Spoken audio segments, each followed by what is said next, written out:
Emmett Rourke had placed the money where no honest accident could ever explain it. $650,000, stacked in 13 bundles across the walnut desk in the second-floor study, and beside it his mother's diamond bracelet, lying carelessly open, as though someone had slipped it off and forgotten it there. For 8 years, 61 servants had walked into that room. 61 had walked out carrying at least one thing that was not theirs. Emmett had stopped feeling disappointed a long time ago, because disappointment belongs to people who still hope. That morning, with snow covering all of Beacon Hill, the 62nd housemaid stepped through the iron gate and did something none of the 61 before her had ever done. She sang. Delaney was 27, wearing a maid's uniform one size too large that she had never asked to exchange, because she needed it loose enough to hide 5 months that nobody in that house yet knew about. She walked into the library with a cleaning cloth in one hand and a walnut-handled feather duster in the other, its plume faded to the color of ash, far older than the uniform, and listed in none of the household's inventories. She set the cloth on the desk, lifted the duster to her lips like a microphone, and dropped her voice low. Ladies and gentlemen, tonight the Beacon Hill stage proudly presents the only woman in this state ever defeated by a refrigerator. She hummed a line of a song, off-key and entirely confident, then worked her way along the bookshelves, speaking to the duster the way a person speaks to an old friend. Gus, did you hear that? I hit that high note cleaner than last week. The duster said nothing, being exactly what it was, and she nodded her thanks to it for always being fair.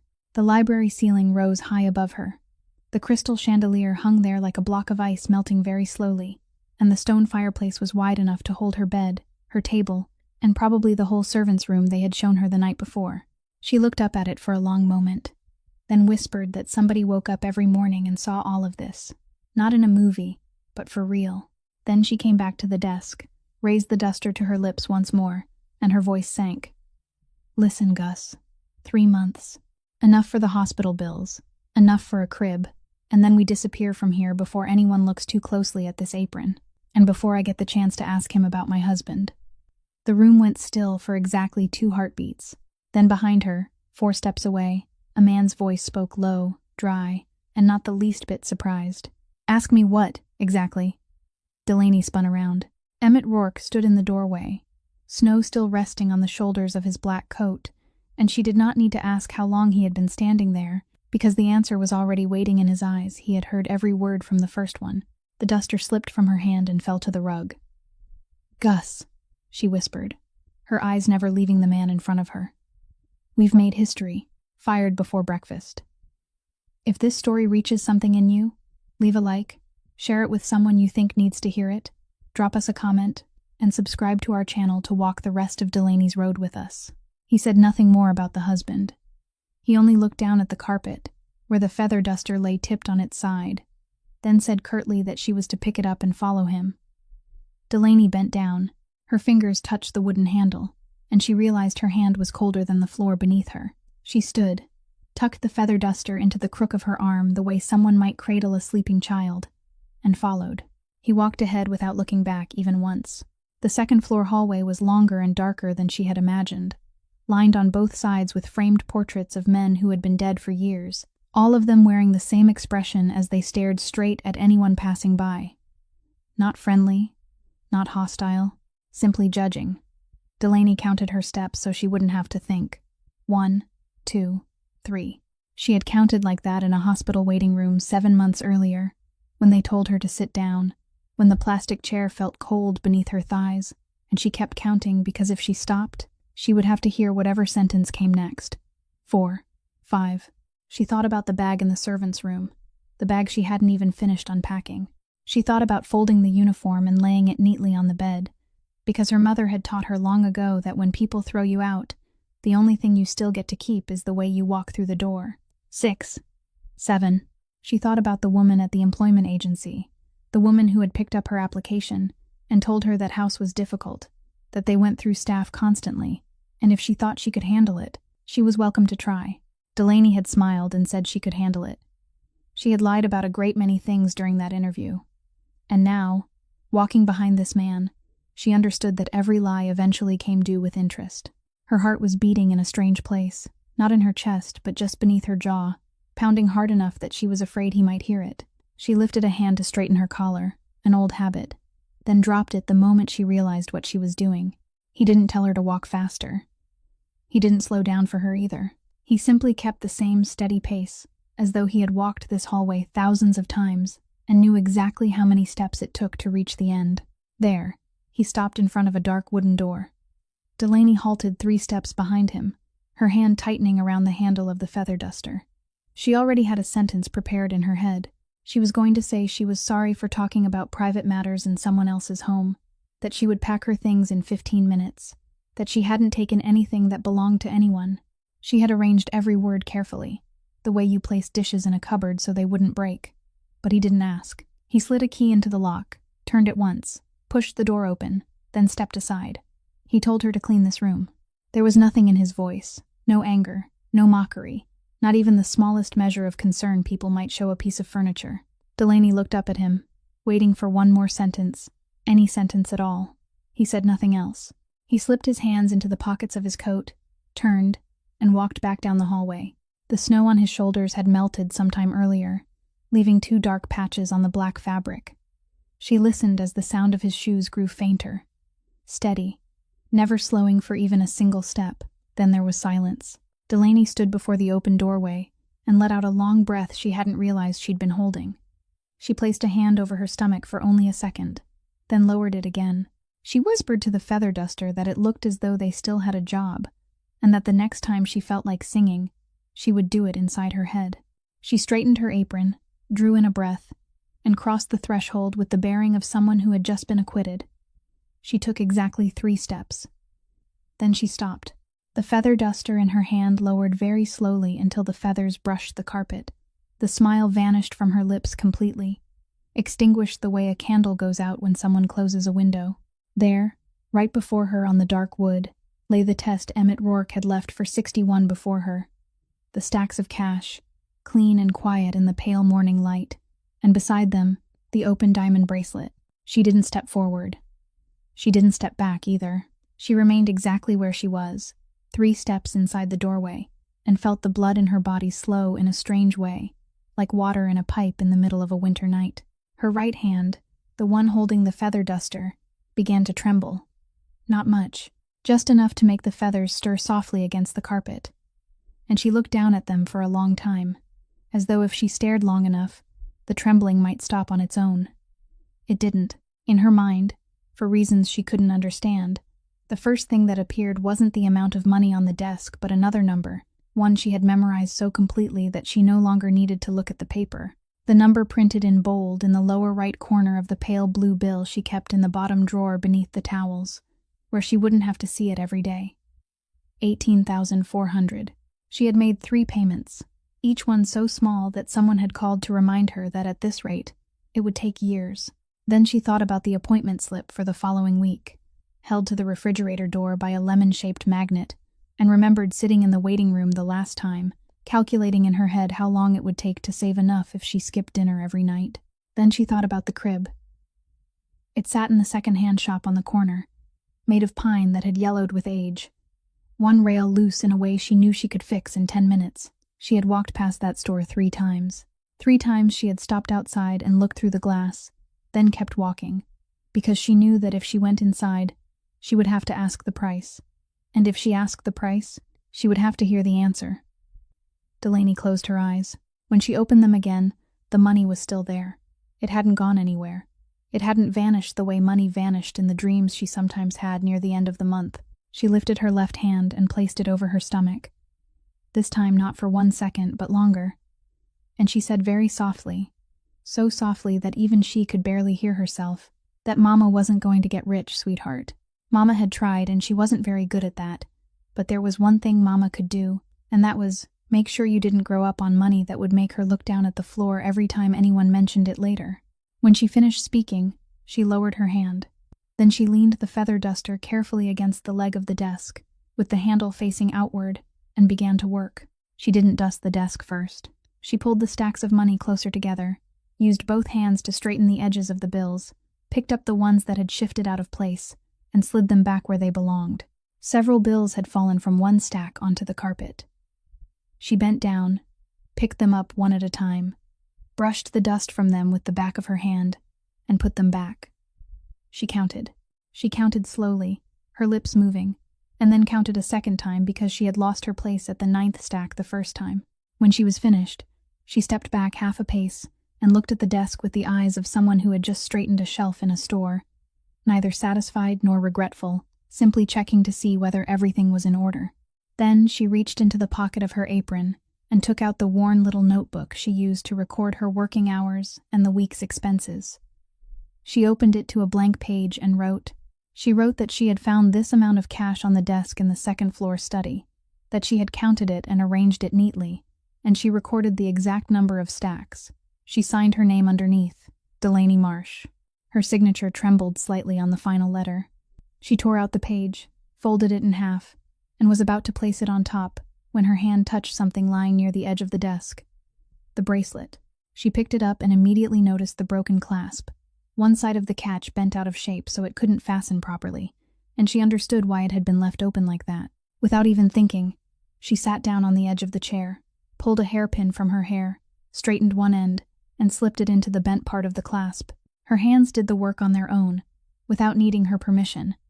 The hands of someone who had spent 20 years fixing hinges, fixing door latches, fixing things other people had already decided to throw away. It took less than a minute. The clasp clicked back into place. She fastened it, opened it, fastened it again, then set the bracelet back exactly where it had been, only straighter than before. After that, she opened the notebook again and added one more line, saying that the bracelet clasp had been broken, so she had made a temporary repair, and that she was sorry for touching it without asking anyone first. She signed her name a second time. Then she placed the note on top of the first stack of money, picked up the feather duster, and began dusting the bookshelves, just as she had been hired to do. She had nearly finished dusting the second row of shelves when the door opened. Emmett came in, and she knew at once that he wasn't there to inspect her work, because he didn't look around the room even once. He went straight to the desk.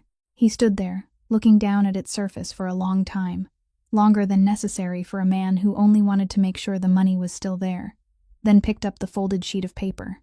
Delaney stood still with the feather duster in her hand, unsure what she was supposed to say, so she said nothing at all. He unfolded the paper. He read it. Then he turned it over, saw that the back was blank, turned it face up again, and read it a second time. He did this 3 times, slowly, the way someone might hold a page written in a language he'd never seen before, and keep hoping that if he looked at it one more time, it would finally agree to make sense. At last, he set the note down, picked up the bracelet, fastened it, opened it, then fastened it again. He studied the clasp. He looked at the thin metal hairpin that had been bent straight and was now fitted neatly inside it, doing exactly the job a $2,000 clasp should have done in the first place. Emmett sat down on the edge of the desk. He looked at the stacks, the same trap he had set for 8 long years. 61 servants had walked past this desk, and 61 had confirmed his worst thoughts about human nature. Some took a few bills, some took an entire stack, and one had even stolen a diamond. He spoke in the flat voice of a man reading an old, tired inventory, admitting that he had stopped expecting anyone to pass a long time ago. Delaney listened until he was finished. She lowered the feather duster and leaned it against the foot of the bookshelf. Then she asked him a question he hadn't prepared an answer for. She asked whether, when he deliberately placed something like that in front of the person who needed it most, he was really testing them, or whether he was trying to prove something to himself. The room went silent. Emmett didn't answer.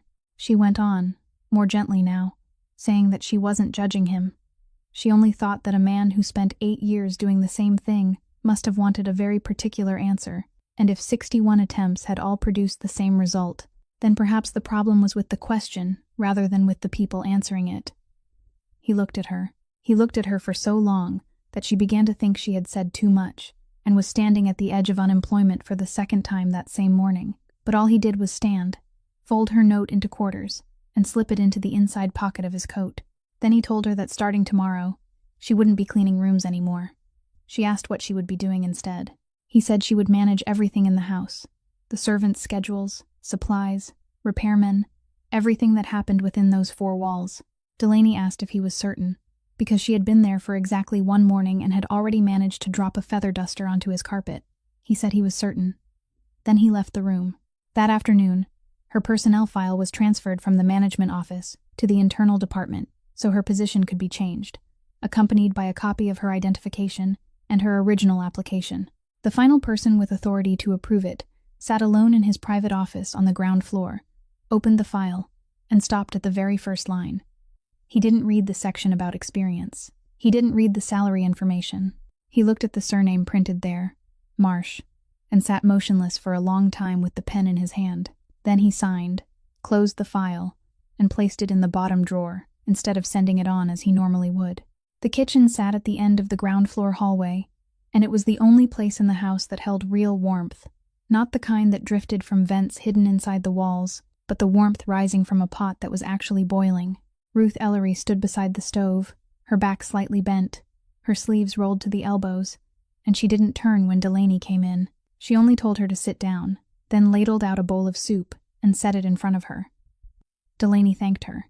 Ruth pulled out the chair across from her, placed both hands on the table, and only then looked at her. It was the look of someone who had sat in this exact place, ladled out this exact kind of soup, and set it before many other young women, only to stand at the back door a few weeks later and watch them leave carrying their bags.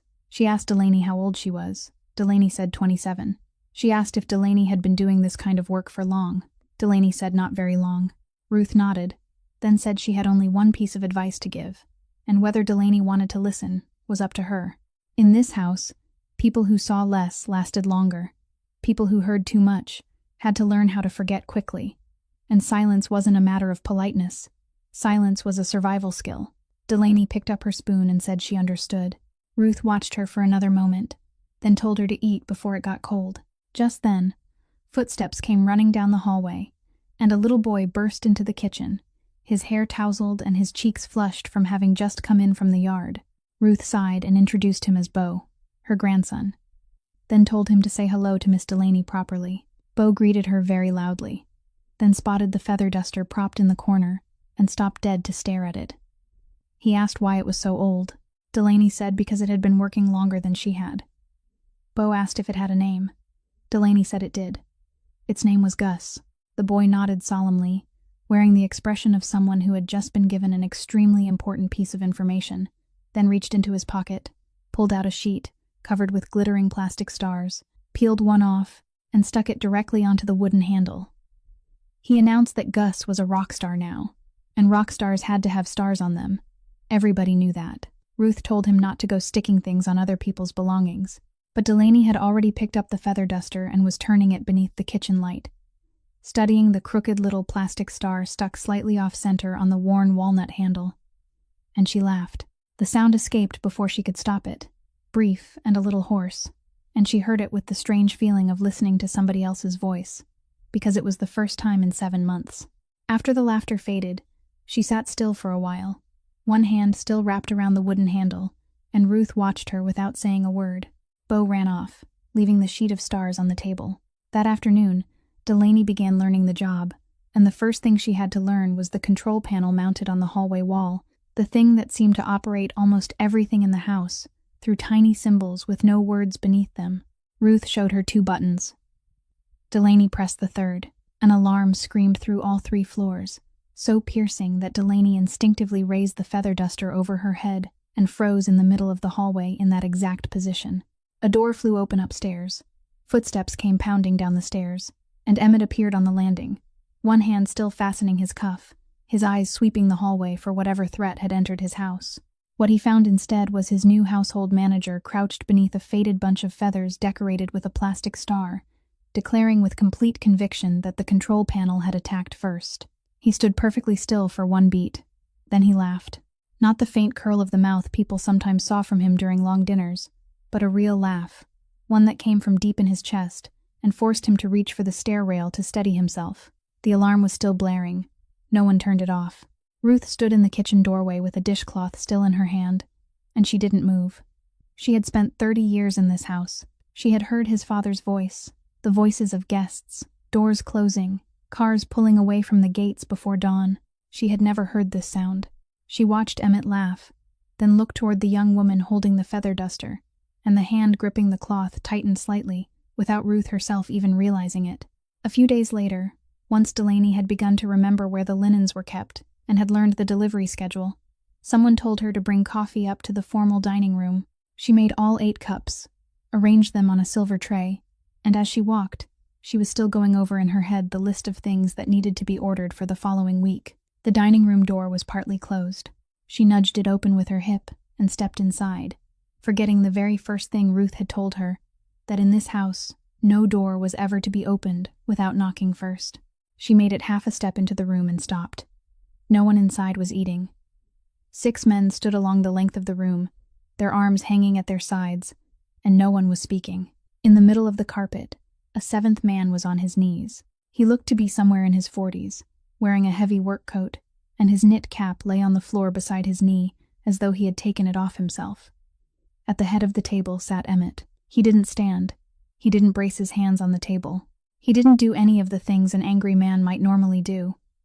He leaned back in his chair with one hand resting on the wood, and he was speaking. Delaney heard the final sentence. He said that the last 3 shipments had each come up a little short, so little that if anyone looked at only one shipment, they would never notice.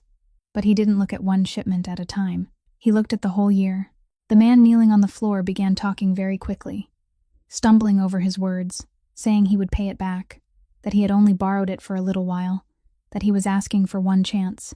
Emmett let him finish. He didn't interrupt him once, and it was that patience, more than anything else, that made the room turn cold. When the man fell silent, Emmett reached for a blank sheet of paper and a fountain pen, then slid both across the table toward him. He told him to write. The man looked up and asked what he was supposed to write. Emmett told him to write the name of the person who had vouched for him and gotten him into this place. The entire room went silent in a way that was completely different from before. The man on his knees didn't move. Emmett continued in the same voice, the voice of someone dictating minutes to a secretary, telling him to write that man's name on the first line, then on the second line to write that if he ever did this again, the person named on the first line would bear the responsibility in his place. All of it, without argument. The man looked up at him, and from the doorway, Delaney saw clearly the exact moment he understood that if he were fired, he would only lose his job. But if he signed that paper, he could lose something else, something that in this place couldn't be bought back with money. He picked up the pen. His hand was trembling so badly that the first stroke of his writing slipped outside the line. He wrote the name. Then he wrote the second sentence more slowly, pausing between every few words. Then he signed it. Emmett stood, walked around the table, bent down, and picked up the paper. He read it beneath the light. He folded it into quarters, each fold perfectly flat, pressing the edges smooth with his thumb. Then he unbuttoned his suit jacket, slipped the paper into the left breast pocket, and buttoned the jacket again. He said that from that day forward, the man would keep working and keep driving his usual route, but he wouldn't be paid a cent until everything missing had been repaid in full. He said that as long as the man behaved decently, that paper would remain in his pocket. No one would read it. No one would ever know it existed. Then he said the last thing, and it was the only time during the entire exchange that he lowered his voice. He told the man to remember one thing for him. He had never once had to take a paper like that out of his pocket, and he wanted to keep it that way. The man nodded. He picked up his knit cap and stood, his legs unsteady beneath him, and one of the 6 other men reached out to support him by the elbow, in a gesture that was almost kind. That was when Emmett turned his head. Delaney was still standing in the doorway. She had no idea how long she had been there. The silver tray in her hands was trembling, and the sound of the cups knocking softly against one another was painfully clear in the room that had just gone silent, so clear that she wanted to drop the entire tray just to make it stop. The harder she tried to hold it steady, the more it shook. Emmett looked at her. He looked at the tray of coffee, then at her face, and she waited for him to say something. She waited for him to tell her to leave.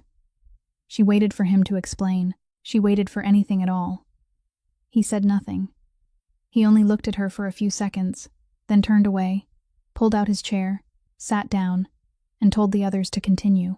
Delaney backed away, set the tray down on the small table in the hallway, because she knew she couldn't carry it another step, then went straight downstairs to the kitchen.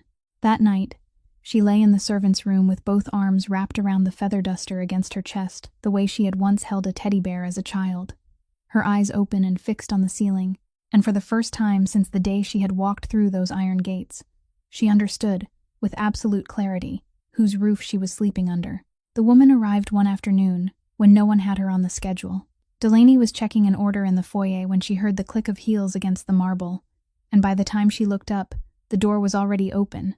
The woman had already stepped inside, and no one in the house seemed surprised, not even the guard at the gate.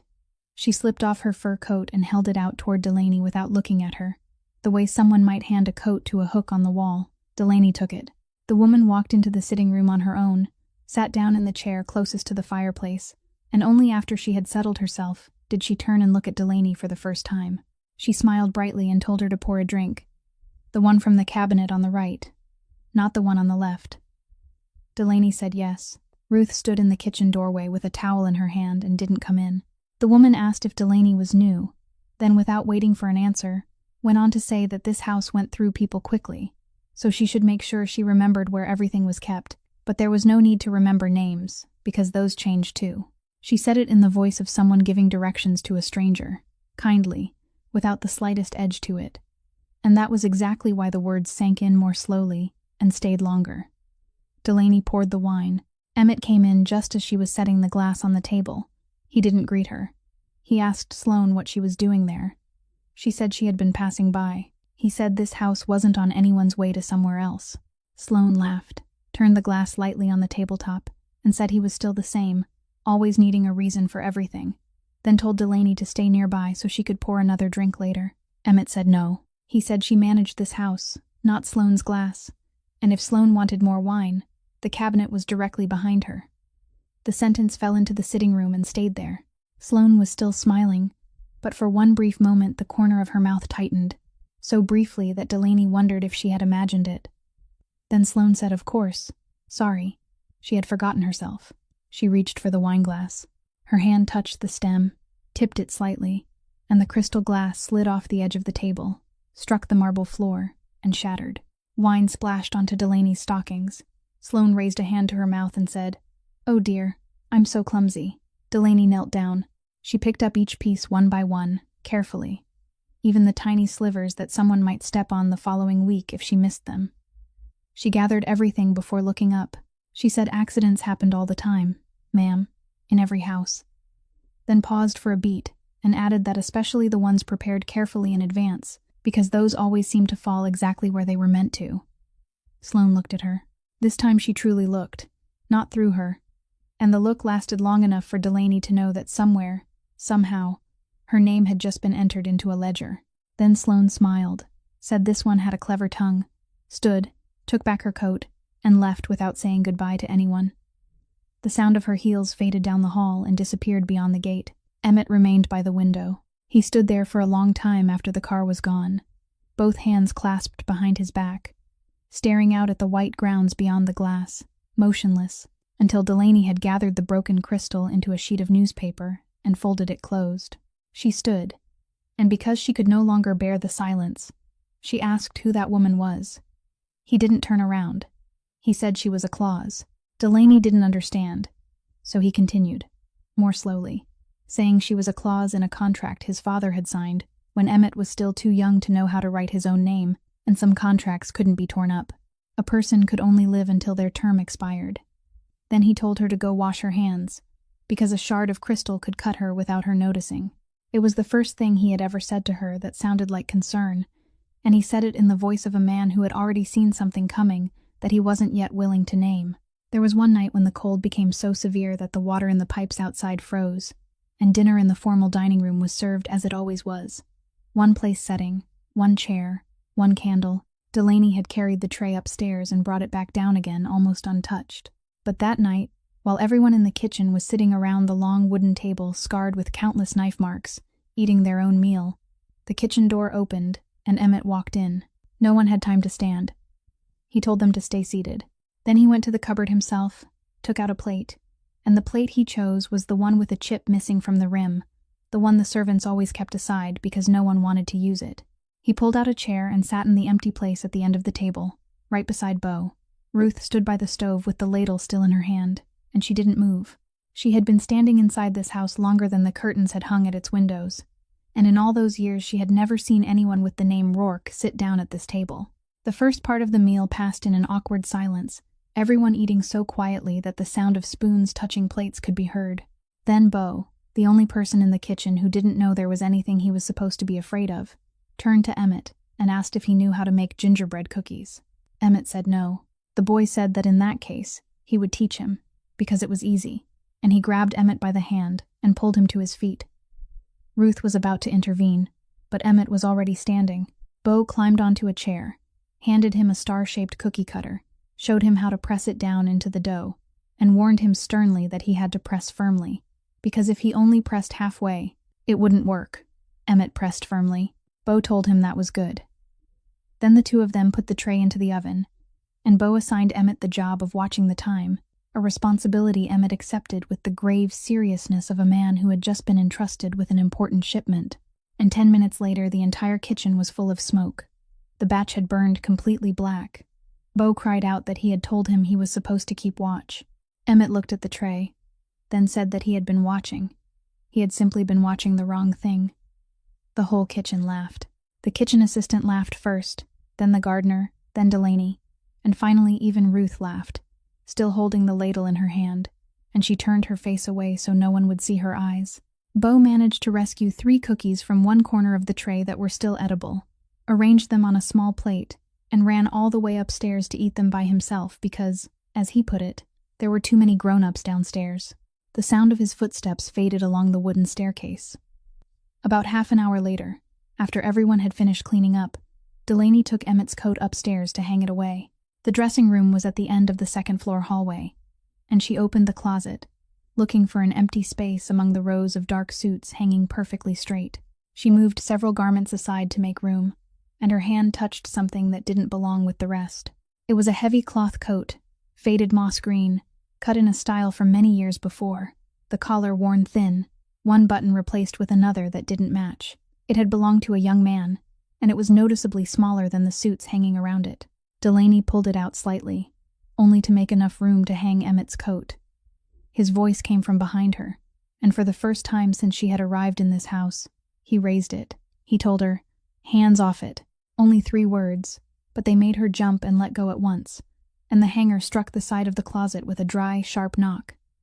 She turned around. He was standing in the doorway, and she saw him realize what he had just done almost immediately. Neither of them moved. He lifted a hand and straightened the coat inside the closet himself, taking a long time to do it, far longer than any coat needed. Then he apologized. He said she hadn't done anything wrong. She hadn't known. Delaney stood rooted to the spot, because in 7 years of working for other people, she had never once heard an employer say those words to her, and she suspected that this man had never said them to anyone who worked for him either. Very softly, she asked whose coat it was. He was silent for a long time. He didn't look at her. He looked into the closet, and when he finally answered, his voice was completely flat, neither rising nor falling. The voice of a man who had practiced saying a sentence so many times in his own head that when the moment came to speak it aloud, it wouldn't break him. He said his younger brother's name was Rowan, and Rowan had walked into a warehouse and never walked back out. He closed the closet door. He wished her good night, then walked down the hallway toward his study, and Delaney remained there alone in the scent of cedar, still holding the black coat she hadn't yet managed to hang up. That weekend, there was a dinner guest, a large, heavy-set man in a cream cashmere sweater who arrived half an hour early and brought an expensive bottle of wine that he mentioned 3 separate times during the meal. He laughed constantly. He praised the house, praised the food, praised the chandelier, even praised Delaney when she poured his water, and he called Emmett son in the easy, familiar voice of a man who had once held him in his arms when he was a child. He told old stories, mentioned Emmett's father twice, and each time he did, he placed a hand over the left side of his chest, as though he were trying to prove something. Emmett smiled in the right places, nodded at the right moments, poured more wine for his guest, and didn't drink a single drop from his own glass. When it was time to see the man out, Emmett put on his coat and walked with him all the way to the front steps, even though it was bitterly cold outside.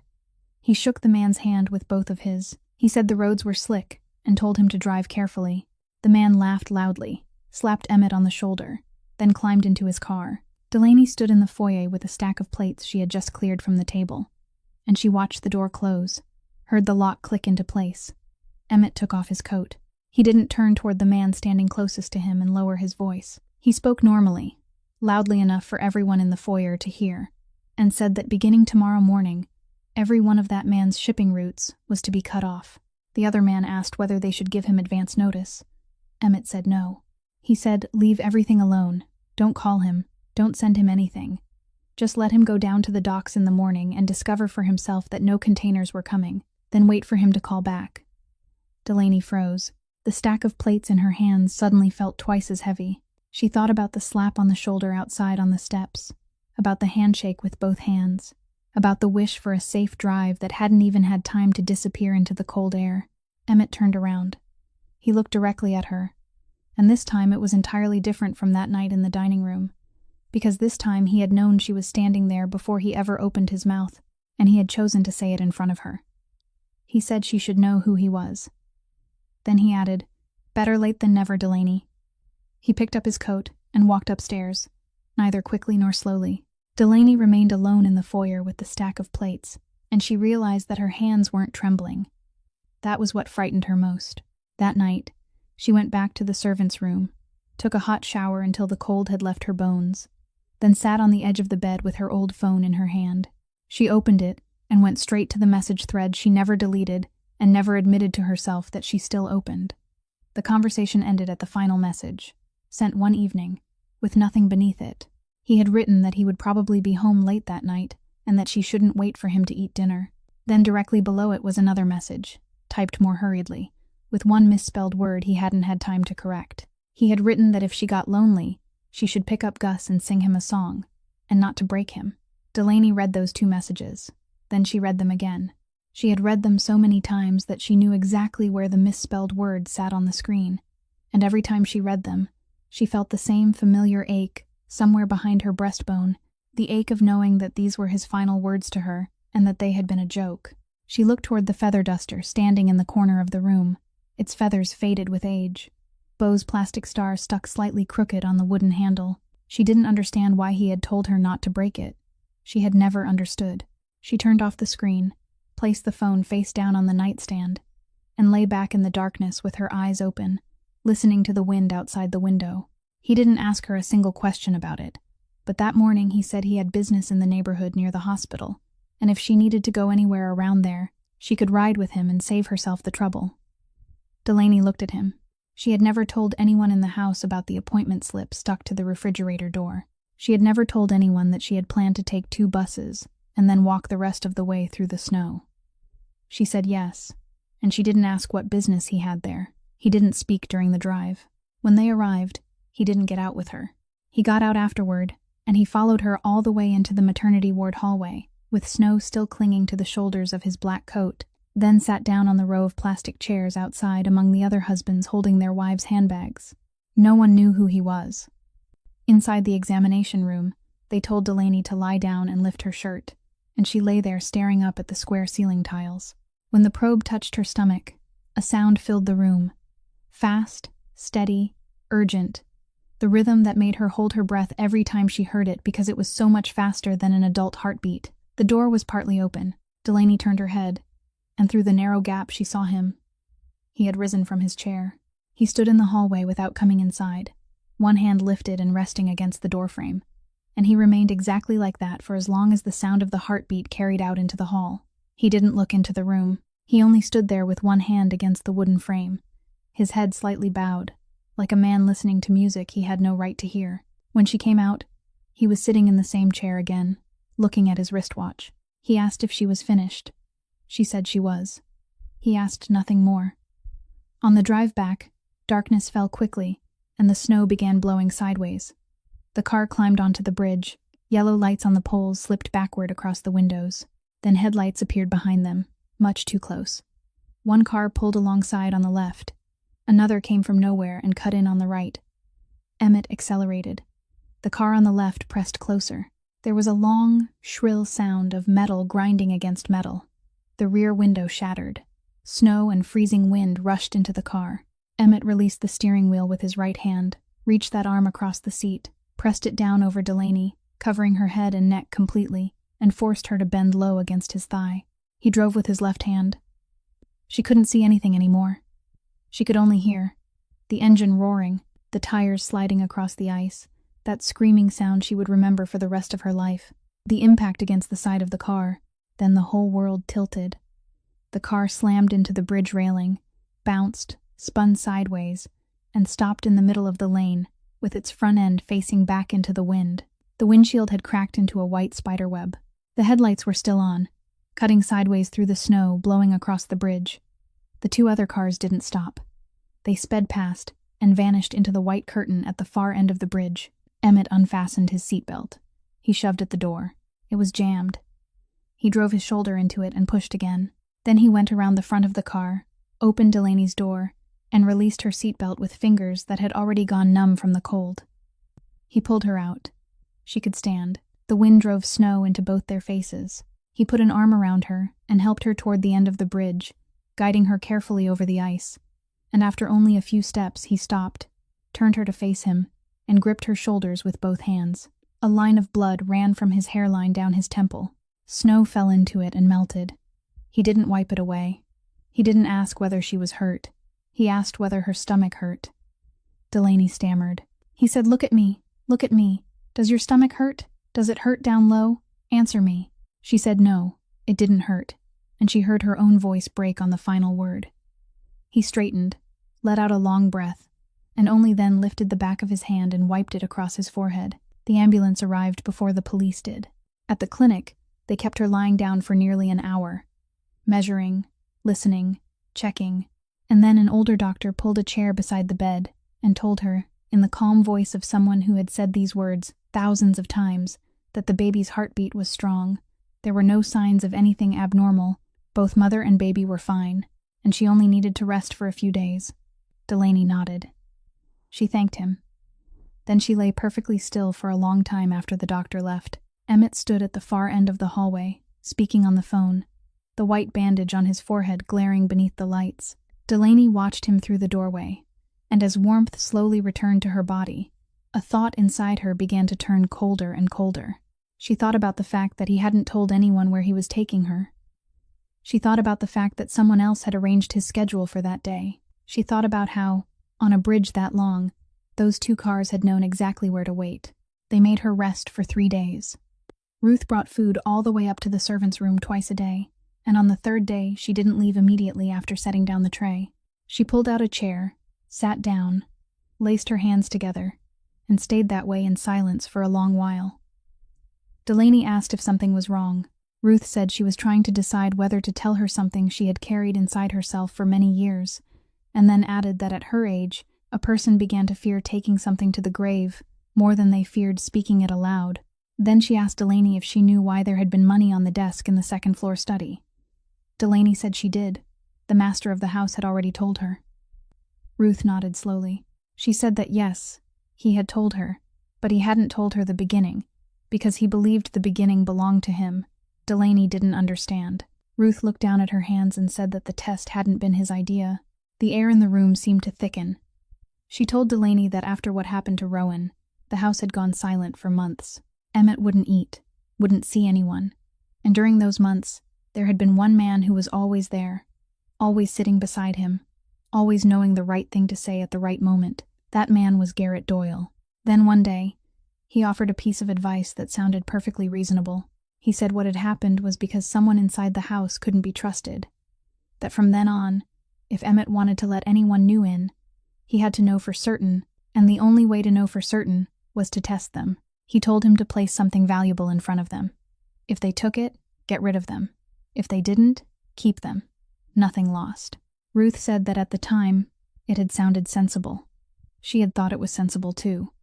Delaney set the bowl down. She stood, not because she wanted to go anywhere, but because suddenly sitting still had become impossible. She stepped into the hallway. She made it only a few steps before she had to brace one hand against the wall. Then she sat down on the wooden step at the top of the back staircase, wrapped both arms around her elbows, and remained there for a long time before the thought finally allowed itself to take shape inside her mind. 61 people. 61 times. Someone had walked into that room and walked back out, never to return. 61 times. A name had been crossed off a list. A face had disappeared from the hallway. An empty place in the kitchen had been filled by someone new, and every single time, the man upstairs had become a little more certain that the world was exactly the way Garrett had told him it was. Delaney closed her eyes. She thought about the long dining table with more than 20 chairs and a single place setting. She thought about the light in the study that burned through the night, the light she always saw leaking beneath the door whenever she got up to fetch water. She thought about how, in all those years, no one in this house had ever stayed long enough to become familiar. Not because people were bad, but because someone had placed a trap right at the entrance, and every time another person fell into it, the wall around Emmett grew one brick thicker. 8 years, one person at a time, until, in this enormous house, the only person he still dared to trust was the very man who had built that wall in the first place. Delaney opened her eyes. Ruth was standing at the far end of the hallway now, holding the empty tray. She asked if Delaney was all right. Delaney shook her head. Then, in a hoarse voice, she asked why Ruth had never said anything all these years. Ruth was silent for a long time. She said she was only the cook, that she didn't have any proof, only a feeling. And in this place, a feeling wasn't enough to risk someone's life over. Then she added that she had watched many young women walk out through the back door of this house, and every single time, she had told herself, just this once, next time I'll speak. She looked at Delaney. She said she didn't want to see anyone else leave that way. That evening, she knocked on the study door. He told her to come in without looking up. Delaney stood in the middle of the room with both hands clasped tightly together, and she said there was something she wanted to tell him. She said she had once had a husband.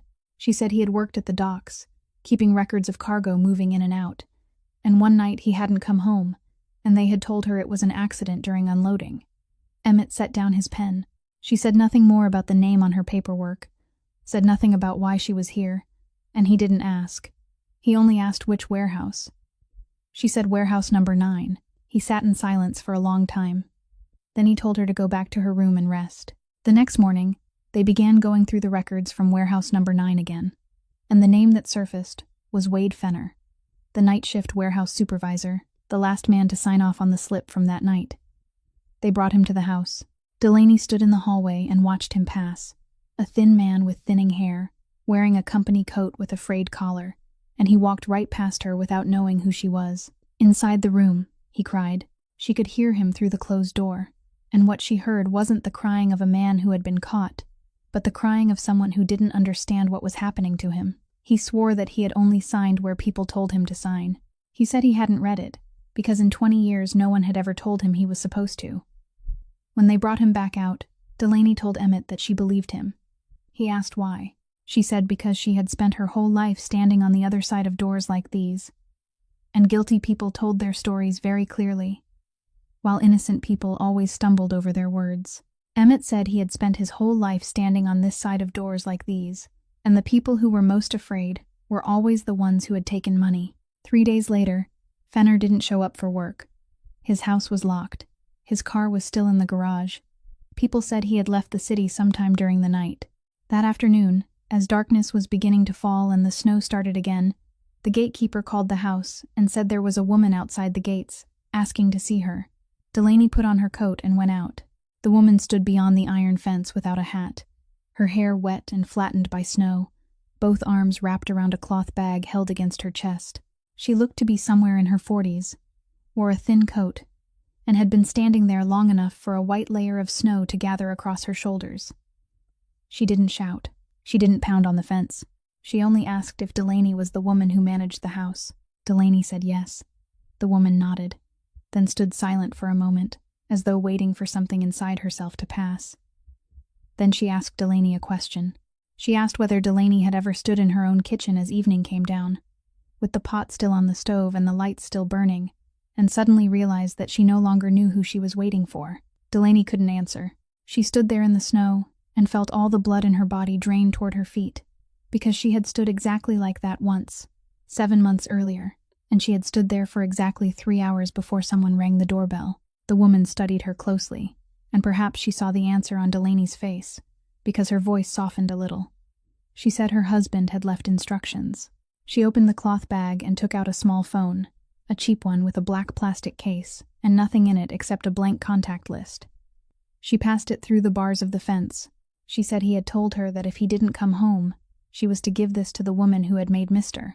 Rourke change his mind, and he had said there was only one person like that in the whole house, and anyone she asked would know who it was. Delaney took the phone. It was ice cold. The woman pulled up the collar of her coat and turned away, and after walking a few steps, she stopped, looked back, and added one more thing, without bitterness, only exhaustion. She said she didn't blame Delaney, that Delaney had only spoken about what she knew. But some words, once spoken, couldn't ever be taken back. Then she disappeared into the curtain of snow at the bottom of the hill. Delaney remained alone inside the iron fence, gripping the phone tightly in her hand. And she understood that from that moment on, no matter how this ended, there would always be a kitchen somewhere in this city with its lights still burning because of her. She gave him the phone that very evening. He held it in his hand, turned it beneath the desk lamp, removed the back cover, then fitted it into place again. There were no messages on the phone, no photographs, nothing at all except a single outgoing call preserved in the call log, made one evening a long time ago and lasting less than a minute. He didn't call the number back right away. He placed the phone in a drawer, locked it, and sat in silence for a very long time. And Delaney, standing beside him, saw his thumb move back and forth along the edge of the wooden desk in a short, repetitive stroke, a habit she had never seen in him before. He said that the following evening he would hold a dinner. She asked who was coming. He said everyone who had been in this house on the night of the accident, at warehouse number 9. He told her to set the table as usual, not to let anyone see that anything was different, and then added that once everyone was seated, she was not to get up, not to leave the room, not to do anything that would make anyone look at her. The following night, the formal dining table was set with all 11 place settings, and for the first time since Delaney had arrived, every seat along that long table was occupied. The guests came early, removed their coats in the foyer, shook hands, called one another by familiar names. Someone brought wine. Someone asked after Ruth's health. It felt more like a family gathering than anything else, and that was precisely what made it difficult for Delaney to breathe. She poured water, served the food, moved around the table with a tray in her hands, and realized that every man sitting there had been sitting in this same room many years before. They knew which chair creaked, which window let in a draft, even where the spare napkins were kept. Garrett Doyle sat 2 seats to Emmett's left, in the same place he had occupied since his father's time. He was the most cheerful man at the table. He told an old story about the first shipment Emmett's father had ever entrusted to him. Told it so well that the entire table laughed, and when Delaney poured his water, he lightly steadied the glass with one hand and thanked her in a genuinely warm voice, the kind of warmth that couldn't be performed. The meal went on. The main course was cleared away. More wine was poured. Then Emmett set down his knife and fork. He didn't stand. He said there was something he wanted to do before dessert, and he asked everyone to give him a few minutes.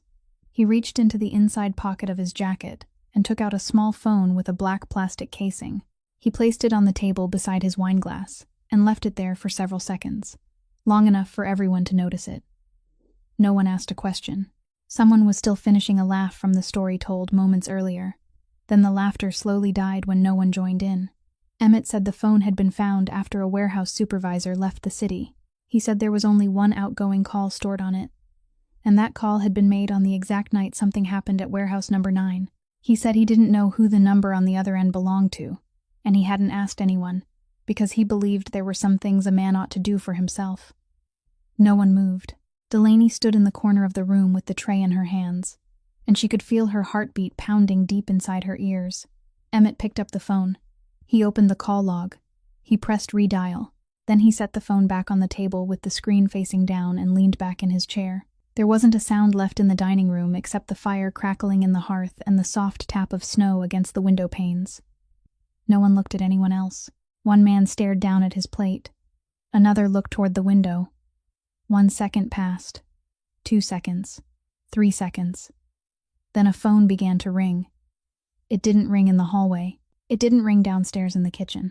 It didn't ring anywhere far away. It rang right there at the dining table, very close, muffled beneath layers of wool, coming from the inside pocket of the man sitting exactly 2 seats to Emmett's left. No one moved. The wineglass in the hand of the man sitting across from Doyle stopped halfway to his mouth. Ruth stood in the kitchen doorway with the dessert tray still in her hands, and she didn't take another step. The ringing went on, steady and patient, from the pocket of the man who had stood beside Emmett's father before Emmett was born, and had stood beside Emmett himself for the last 8 years. Emmett didn't turn his head. He only lifted his eyes slowly from the tabletop and looked to his left. And Garrett Doyle, the old man with the kindly face who still called him young master, sat perfectly still in his chair, made no move toward his pocket, didn't silence the phone, didn't even blink. He simply looked straight back into Emmett's eyes. He didn't spring to his feet. He didn't glance toward the door. He simply reached into the inside pocket of his jacket, took out the phone, silenced the ringing with his thumb, then placed it on the table beside his plate with the screen facing down, exactly the way Emmett had done less than a minute earlier. Then he lifted his napkin, dabbed lightly at the corner of his mouth, and said that he used that phone for matters the young master didn't need to know about.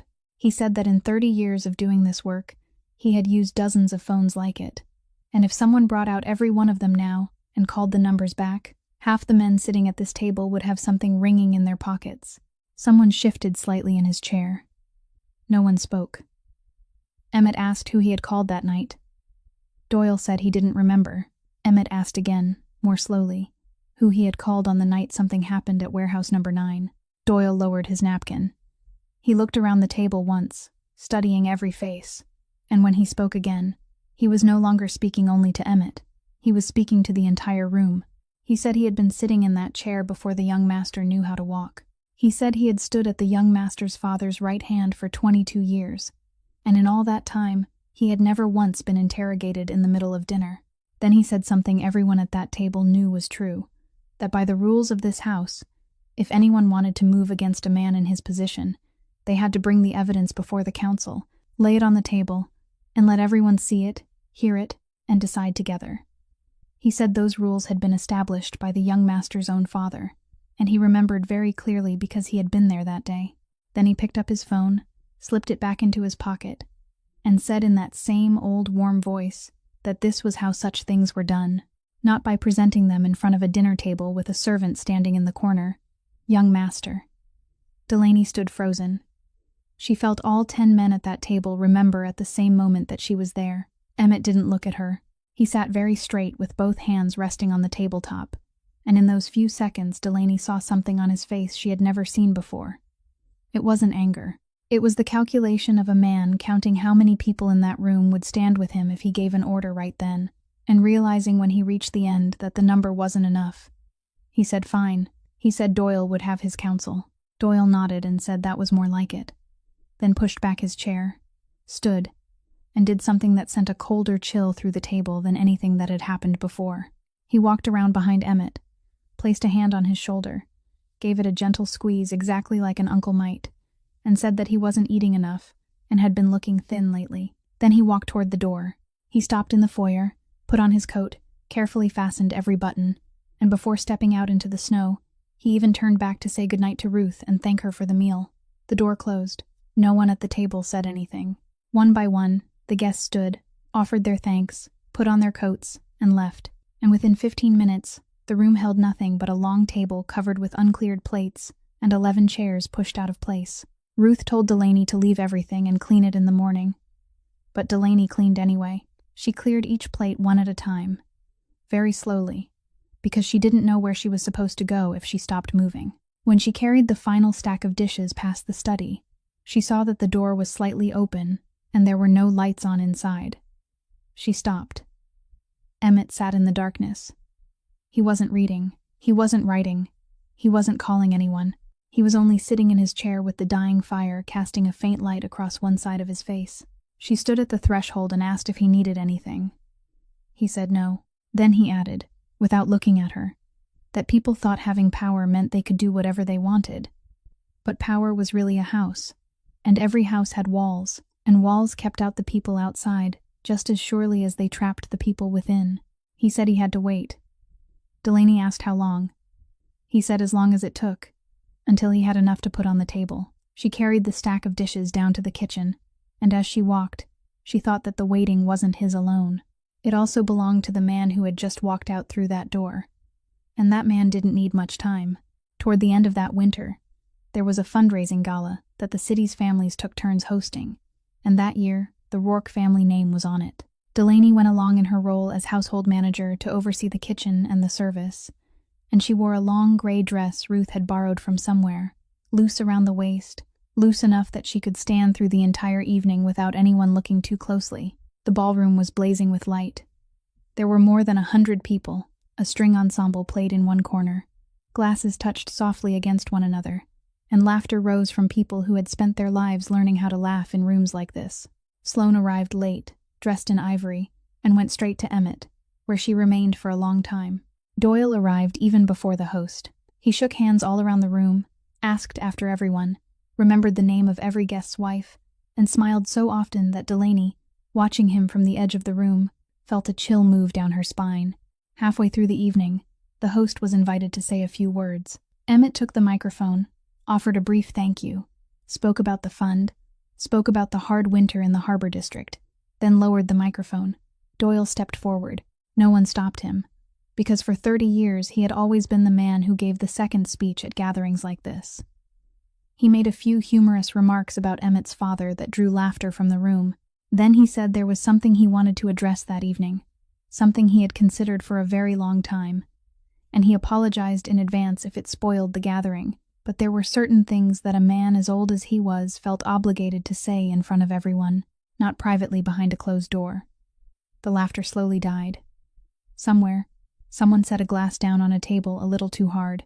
He said that the woman currently managing the Rourke household, the woman standing perhaps 20 paces away, did not carry the name written in her file. He said the surname on her papers was her maiden name. He said she had been married, and that her husband had been an inventory clerk at the docks, who died in an accident at warehouse number 9. And then he said the man's name aloud. The entire ballroom turned. The string players in the corner carried on for another half beat before the music stopped completely. Doyle continued in the same mild voice, saying that the woman was presently pregnant, and he was sorry that he had to reveal such a thing there. But the child belonged to the man who had died. He said she had done everything she could to get herself inside this house, and she hadn't gone there to clean. Delaney stood rooted to the wooden floor. She could hear the blood rushing in her ears, hear the faint tap of someone's wineglass against a ring behind her, hear someone draw in a breath. Dozens of faces turned toward her, faces she had carried trays past all evening without anyone really seeing her, and now every one of them was looking. Instinctively, she lifted a hand and placed it over her stomach. By the time she realized what she had done, it was too late. Across the ballroom, Sloane smiled. Not loudly, just a small sound, a slight curl of the lips, the smile of someone watching a card turn over exactly the way she had expected. Doyle wasn't finished. He waited until the room had gone completely still, waited for the exact moment when no one could even hold on to the conversation they had been having. Then he added one more thing, and that was the real reason he had stepped onto the stage. He said he hadn't learned any of this recently. He said he had been the first person to read her file. His own hand had approved it. He himself had brought that woman through the iron gates and placed her in the middle of the house, because he had wanted to know one very simple thing. If her husband had left something behind somewhere, then sooner or later the wife would find it, and when she did, all he had to do was sit still and watch. He said he had sat still for a very long time. He said she had done an excellent job digging. The ballroom was so quiet that Delaney could hear the shoes of a waiter passing behind her, one step at a time across the wooden floor, growing fainter until they disappeared behind the kitchen door. She stood there in the middle of a circle of more than 100 people, one hand still resting over her stomach, while everything inside her mind shattered and then assembled itself again in an entirely different order. She had walked through those gates, believing she was clever. She had sat in the servants' room counting the days and believing she was following someone else's trail. Through all those months, she had thought she was the hunter. She lifted her eyes toward the stage, looked at the kindly face of the old man holding the microphone, and understood that from the very first snowy morning she had entered that house, she had never been the hunter at all. The entire ballroom waited to see the host's expression change. Emmett's didn't. He set his glass down on the table, fastened one button of his jacket, then walked toward the stage with the steady pace of a man crossing a hallway in his own home. He took the microphone from Doyle's hand, thanked him, and meant it, without a trace of sarcasm. Then he told the room that everything Doyle had just said was true, every single word, and he wanted to confirm it himself, so no one would have to go asking afterward. A murmur moved through the crowd. he continued, saying there was only one detail Doyle had left out, and that was that Emmett had already known.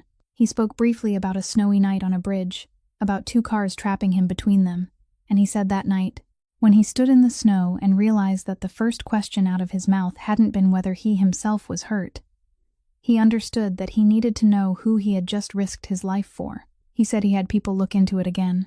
He said he knew the surname in her file was her maiden name, knew what her husband had done for a living, knew which warehouse, knew even the night everyone had called an accident. He said he had known all of it for many weeks before anyone in that ballroom knew. Then he said that after learning the truth, he had still let her remain in his house, had still given her keys, and he hadn't done it because he was kind. He had done it because he had read something. He reached into the inside pocket of his jacket and took out a sheet of paper folded into quarters, pressed flat, its edges worn from being opened and folded again many times. He unfolded it beneath the lights. He said this was what that woman had written on the very first morning she entered his house, when she didn't yet know who he was and had no reason to try to please him. Then he read from it. And he read only one line, the final line, the one she had added after she had already signed her name. He read that the bracelet clasp was broken, so I repaired it temporarily, and I'm sorry I touched it without asking anyone first. He folded the paper again. He said the thing she had used to repair the clasp was a hairpin from her own head, and that he had kept the bracelet exactly that way ever since, never had it repaired properly, because he didn't want to replace that clasp with anything else. The ballroom was silent. Emmett looked out over the crowd and said one final thing. He said she had lied to him once, about a name, so she could search for the truth about her dead husband. He said that he, on the other hand, had lied to himself for 8 years about almost everything, and he had believed those lies so completely that he had built an entire life on top of them. Then he asked the room, "So tell me, who would you like me to throw the first stone at?" No one answered.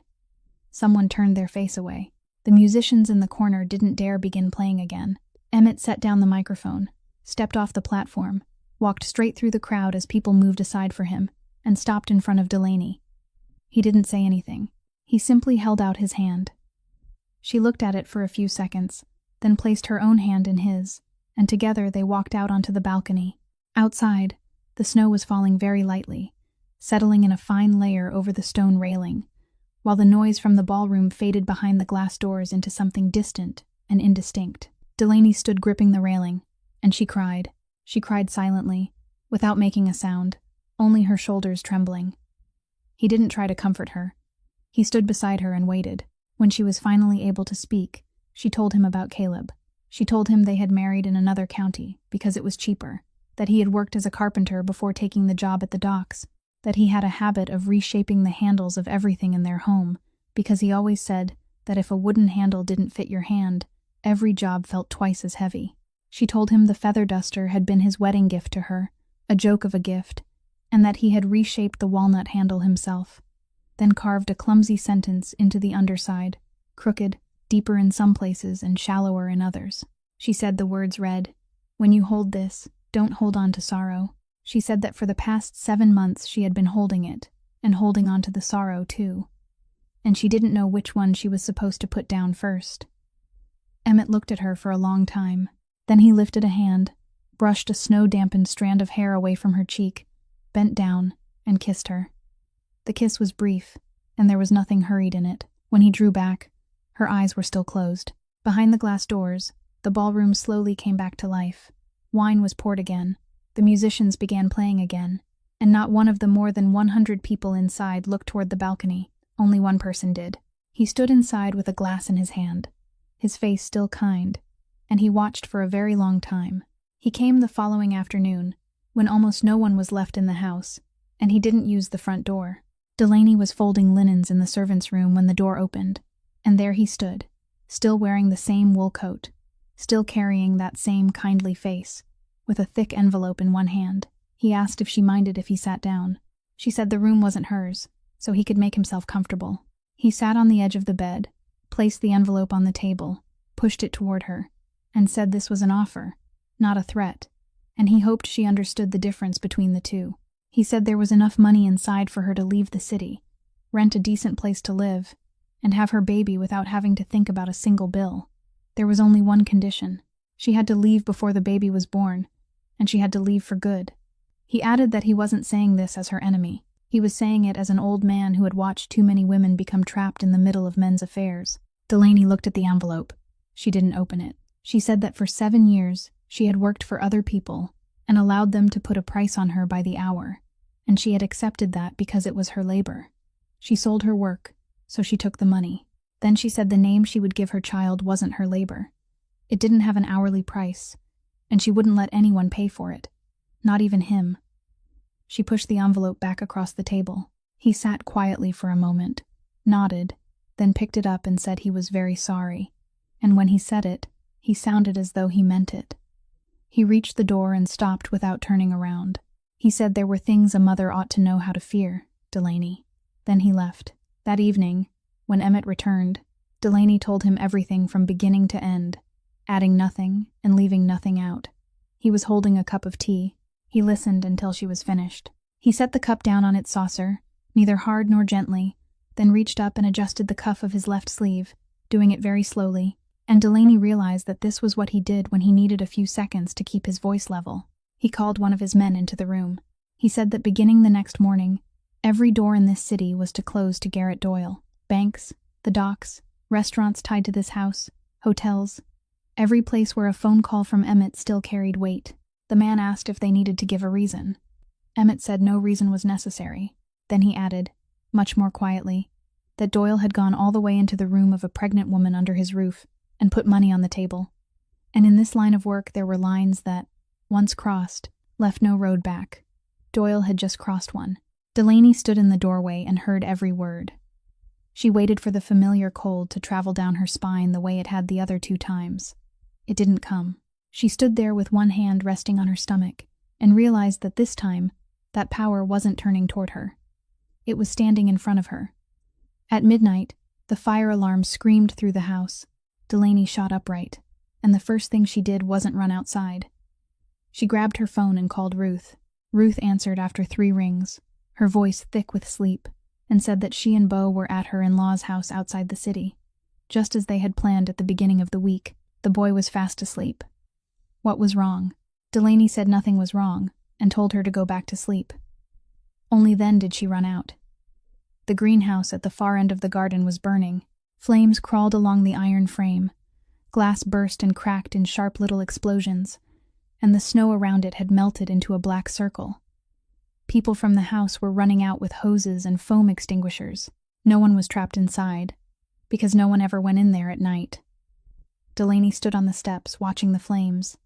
And then she remembered. She remembered that earlier that afternoon she had taken her tool bag out to the greenhouse to repair a door hinge, and she had left it there. She ran.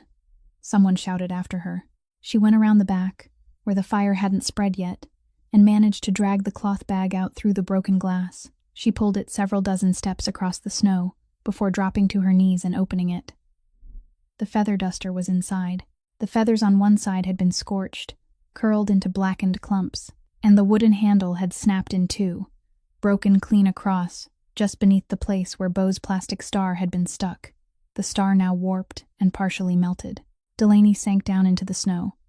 She picked up both halves of the wooden handle, one in each hand, and tried to fit them together. She tried again and again, as though if she could line them up closely enough, they might somehow become whole.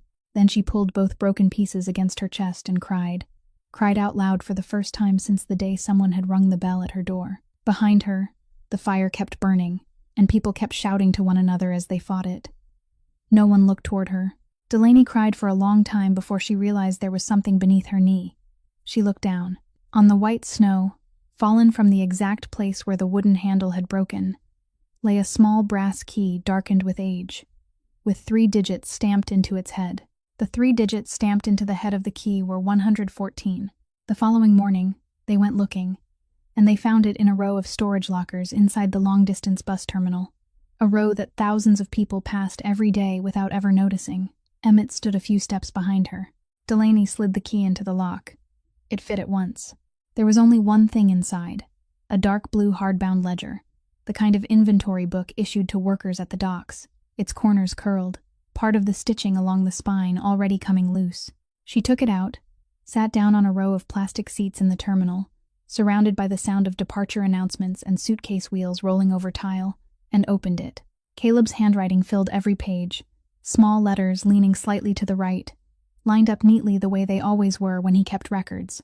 Dates, container numbers, slip numbers, ship names, underlined entries, small question marks in the margins. She turned the pages, then kept turning, and the farther she went, the colder her hands became, because scattered among those pages of records were other pages, written in the same handwriting but meant for Caleb himself. He had listed names. He had written down how much the other side might be willing to pay. He had written what the ledger would be worth if it ended up in someone else's hands. He had recorded a meeting, the location behind a diner on the road leading toward the harbor, even the time. He had written that the workshop was about to be lost, that the rent was 2 payments behind, that he couldn't let his wife give birth in a basement apartment. Delaney read those lines twice. Then she read them a third time. An announcement for the bus to Portland sounded above her, and she heard none of it. For 7 months she had sat inside that apartment, answered people's calls in a calm voice, told everyone that her husband had been a decent man, repeated those words so many times that they had become a pillar she leaned against each morning just to stand up. Now she sat on a plastic seat in a bus terminal with that pillar broken across her lap. She didn't cry. She only sat there, both hands resting on the open ledger, staring straight at the wall across from her, at the departure board flipping through its numbers. Emmett said nothing. He sat down 1 seat away and said nothing either. A long time later, Delaney looked down and turned to the next page. It was blank. She turned another. Blank. She flipped through several more blank pages, and then, near the end of the ledger, there was writing. The handwriting was completely different. Larger, crooked, hurried, written with a different colored ballpoint pen, with some words pressed so hard into the paper that the tip had nearly torn through it. He had written that evening he had gone to the parking lot behind the diner, exactly on time, and stood there with the envelope in his hand. He wrote that he had stood there for a long time. He wrote that he couldn't stop thinking about the day his child might come home from school and ask what his father did for a living, and about how he would have to look that child in the face and answer. He wrote that he couldn't think of a single answer he could live with. He wrote that he had gone back to the car and sat there until his hands stopped shaking. He wrote that the following morning he would take the ledger to the police station, put it directly into someone's hands, sign his own name to it, and let whatever happened happen. He wrote that he was sorry he had allowed things to go that far before he stopped. He wrote that if she was reading those words, it meant he hadn't made it home in time. Then he wrote the final line. He wrote that he didn't need their child to grow up rich. Sweetheart, he only needed their child to grow up never having to lie about who his father had been. Delaney finished reading. She closed the ledger. She sat very still, and then her shoulders began to shake, and she folded forward, clutching the book against herself, and cried in the middle of the bus terminal while dozens of strangers moved around her, cried like someone who had just been given back something she had already buried and mourned long ago. Emmett placed a hand on her back. He didn't say anything. A long while later, when she could finally sit upright again, she wiped her face with one hand and let out a very soft laugh, a broken little sound. Emmett asked what she was laughing at. She said that for 7 months she hadn't understood why the final message Caleb had sent her told her not to break the feather duster. She said she had read it more times than she could count. She said she had always thought it was a joke. Then she fell silent, looked down at her hands, and said that he had been holding that key in his hand and knew he might not make it home, so he had hidden it in the one place he knew she would never throw away, the thing whose handle he had shaped with his own hands to fit hers. He had sent her the answer that very night, and she had been holding it in her hands for 7 months without ever knowing. Emmett intended to bring the ledger before the council at the end of the week. Doyle didn't give him until the end of the week. That evening, every light in the mansion went out at once, all 3 floors together, and when the men reached the electrical panel, they found that the breakers had been shut off and locked with one of the house's own padlocks. The iron gates outside were closed. Then, cars began entering the grounds, one after another, their headlights sweeping across the snow, and people made their way into the formal dining room by candlelight, because candles were all that remained. The family council consisted of 9 men, the oldest among them, men who had once sat at the same table as Emmett's father. Every one of them came. No one called Emmett beforehand. Garrett Doyle stood at the head of the table, in the place Emmett had occupied for the past 8 years, and Doyle was the one who began. He said he had called the council together because of a matter he had delayed addressing for far too long. He said that the man currently leading this family had ordered copies made of the doc records, had contacted an outside attorney, and had held 2 meetings that no one on the council had been told about. He gave the attorney's name. He gave the dates and times. He said he had copies of the appointment schedule, and he placed a folder of papers on the table. One of the council members picked it up and looked through it. No one spoke. Emmett remained standing instead of sitting. He said Doyle was correct, that he had met with that attorney, and that he would explain if the council allowed him to speak. Doyle said of course the young master would be allowed to speak. This wasn't a trial, merely a gathering among people of the same house. Then he added that before the young master spoke, there was one more thing he believed the council needed to know, so everyone would understand why he had been forced to do something so difficult. The room went silent. Candlelight flickered across the faces of the old men seated around the table. Doyle said he wanted to speak about Rowan. Emmett turned.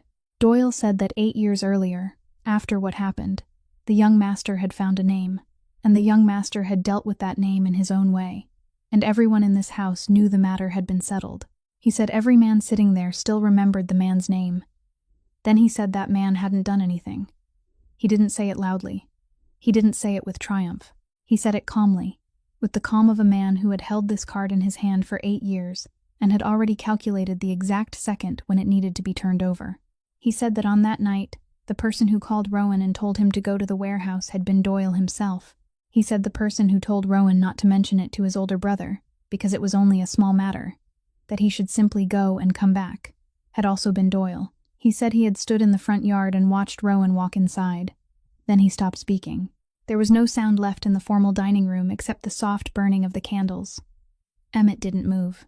He stood there with one hand still resting on the back of a chair, and Delaney, hidden beyond the kitchen doorway with the ledger concealed beneath her coat, saw with terrible clarity the exact moment something inside him left him. It wasn't anger. It wasn't power. It was the thing he had leaned on to keep himself standing for 8 years. The belief that no matter what he had done that outsiders couldn't understand, at least he had never punished an innocent man. He opened his mouth. Nothing came out. He opened it a second time. Then he released the back of the chair, pulled it out, and sat down. The man who had sat at the head of that table for 8 years, the man whose name the entire city knew, lowered himself into his chair and couldn't speak a single word. Doyle turned toward the council. He said he wasn't telling them this to humiliate anyone. He said he was telling them so they could see that the man leading this family was a man who made decisions while he was in pain, and a man who made decisions in pain shouldn't remain in control of this family for one more day, especially when that same man was already meeting with lawyers from outside. One of the old men on the council nodded. Then another. Doyle said no one would leave the house that night until the council had reached its decision. And even then he spoke in the same old warm voice, still calling Emmett young master. Outside, the snow kept falling. The gates remained locked. The power remained out.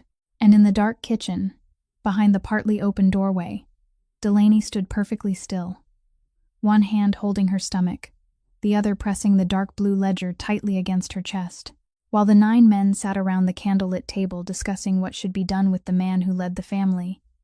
Not one of them gave a thought to the woman in the kitchen. For months she had carried trays past them, poured their water, cleared their plates, and not one of them had ever looked closely at her face. Delaney put on the heaviest coat she owned, pressed the dark blue ledger beneath the inner layer of her clothing, tied her apron tightly because there wasn't time to take it off, picked up the 2 broken halves of the wooden handle, and slipped out through the kitchen's back door, the door only the servants knew could be opened without making the hinges creak if you lifted it slightly as you pulled. A blizzard was raging outside. She followed the fence line, climbed over the lowest section at the corner of the garden, then made her way down the slope toward the main road. The federal office was about 1.5 miles away. She walked. The wind struck sideways across her face.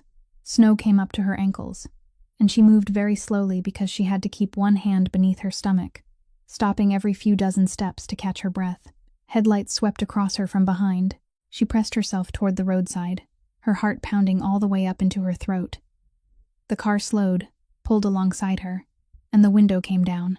Sitting inside was Sloane Prescott, wearing a thin wool coat and shoes completely unsuited for weather like this. She was the only person in that house who had seen Delaney slip out through the back door, and she had chosen not to tell anyone. She tossed out a phone and said that everything that had happened in the dining room that night was on it, beginning with the very first sentence. Delaney asked why. Sloane told her not to look at her as though she had suddenly done something kind. Her father was sitting in that room nodding along with Doyle, and she simply didn't like losing. Then she told Delaney to get in the car because watching her walk that slowly was infuriating. What happened after that happened very quickly. The recording, Caleb's ledger, and the prepaid phone were placed together on a federal agent's desk before dawn.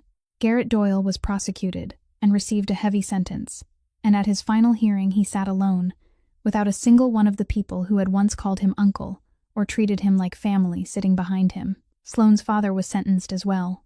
Wade Fenner returned to the city, turned himself in, testified as a witness, and his family was given temporary housing throughout the trial, a place where his wife no longer had to stand in her kitchen wondering who she was still waiting for. Emmett didn't run. He signed a cooperation agreement, surrendered every record connected to the operation, accepted his share of responsibility, and accepted his sentence. The night before he was due to report, he sat in front of the fireplace in the house that had already been half sealed by the authorities, and from the left breast pocket of his jacket, he pulled out not one folded paper, but a thick stack of them, every sheet folded into quarters, every sheet bearing a name, every name belonging to a person who had signed something in some room and from that day forward had no longer entirely belonged to themselves. He dropped the papers into the fire one by one. He told Delaney that all those years he had believed he was holding the reins, only to discover that what he had really been holding was a chain, and the other end of it had been fastened around his own neck. Before he left, he drove to a small town in the north, knocked on the door of the man he had punished 8 years earlier for a crime the man had never committed, and stood outside on that man's porch for a very long time in the cold.